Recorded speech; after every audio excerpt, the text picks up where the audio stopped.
Recently, I received several visions from Jesus. He warns us about Babylon, the internet, the RFID chip, and other instructions for these last days. Jesus says, "This is a time to resolve yourself into me. Surrender all that is not of me or for my glory. Cast aside all that does not bring me honor, everything. I am and have been separating the sheep from the goats. This is a time of purification for my children. You either love me and obey me, or you have surrendered yourself to the world. You cannot have both. Stand strong in my love and my truth. Keep your eyes focused on my promises, for my word will stand throughout time and into eternity. I offer you all that I have, but you must endure. My children must know my word. Memorize all you can while you still have the ability. Soon my word will become obscured and tainted, as you can now see in certain translations of the Bible around the world. I see a glimmering item at the end of a long pole. As a man reaches for the shiny object, the pole is pulled away from him.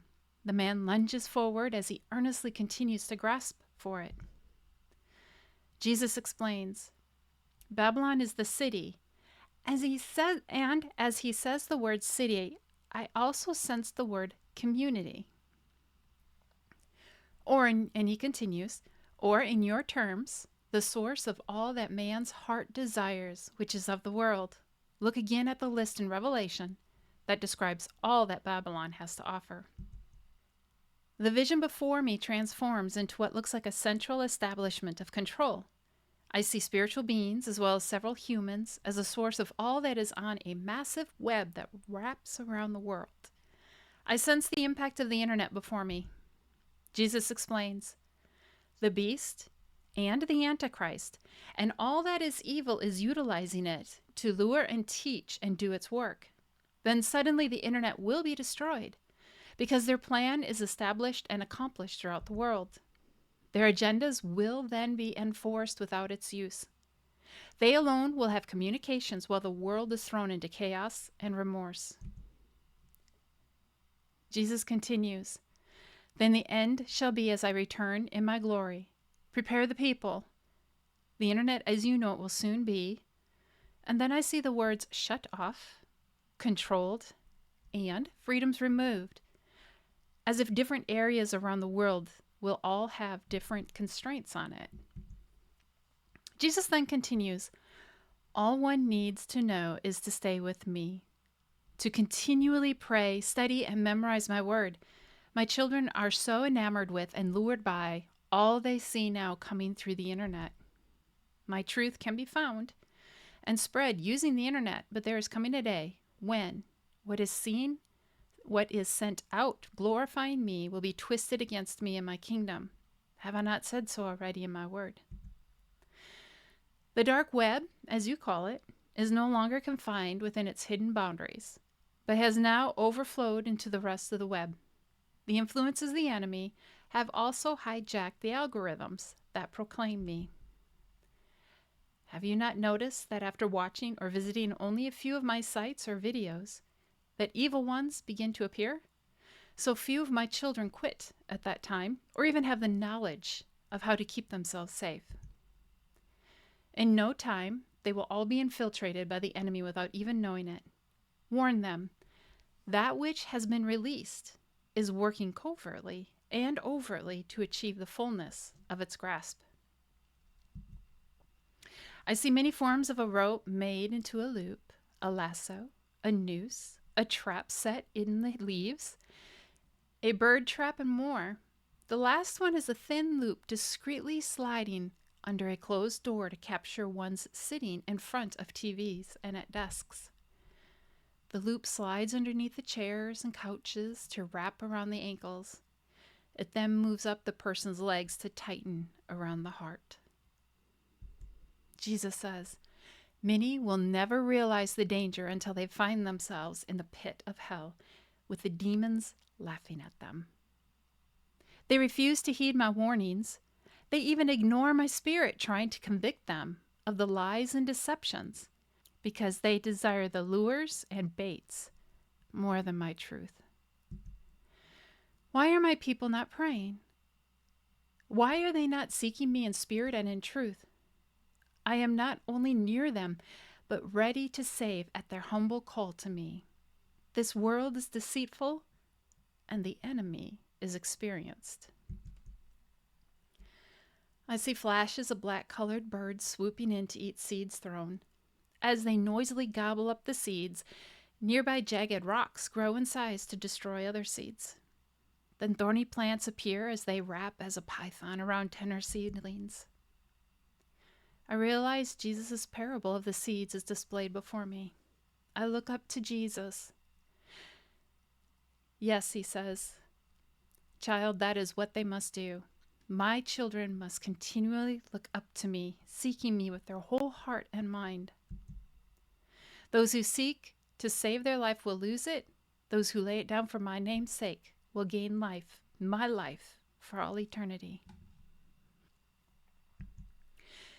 Jesus turns to look at the Father. He proclaims in a voice deep and full of authority. He says, the final time that has been proclaimed and foreshadowed has already begun. You are in the final days, child. Look up, for your Redeemer draws nigh, and will retreat to no one or no thing. Fear not, for I am with you. Jesus stands up from his throne. Several hundred angels arrive before him and form themselves into triangular ranks around him, seemingly in different dimensions. Many more come into formation until they cannot be numbered.